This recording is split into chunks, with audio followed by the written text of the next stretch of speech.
हदीस की किताबों में लिखा हुआ है, कुतुब फ़िक़ह में भी लिखा हुआ है कि सदका ज़कात देने वालों के ऊपर सदका वाजिब है और ईद से पहले सदक़े का हक़ सदका लेने वालों के पास पहुंचा दे ताकि उनकी भी ईद हो जाए और वो अपनी ईद कायदे से कर लेवें और उनकी ईद भी तुम्हारी तरह से हो जाए। लिहाजा गुरबा, मसाकीन, यतीम, बेवा, परेशान लोगों को अपना सदका यानी अपनी जान का सदका, अपने बच्चों की जान का सदका और अपने घर वालों की जान का सदका जो तुम्हारी रइयत में हैं, जिन पर तुम्हारा होल्ड है, जिन पर तुम्हारा दबदबा है, जो तुम्हारे साथ रहने वाले हैं, उनकी जानिब से सदका सदक़े फ़ित्र कहलाता है। सदक़े फ़ित्र आप यतीमों और गरीबों को पहुंचा दीजिए ईद की नमाज़ पढ़ने से पहले पहले। एक बात अब सवाल उठता है कि कौन कौन से बच्चों की तरफ से,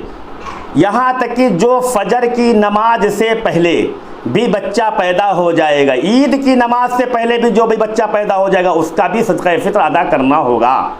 सदक़े फ़ित्र है कितना? सदक़े फ़ित्र जो है वो 2.25 किलो गेहूँ। तो आप चाहे 2.25 किलो गेहूँ दे दें या 2 किलो जौ दे दें और या तो फिर आप इसकी रकम किसी यतीम, किसी बेवा, किसी मिस्कीन को दे दें। लेकिन जिसको भी आप दें वो यतीम हो, बेवा हो या मिस्कीन हो या इतना गरीब हो कि उसके पास खाने को ना हो।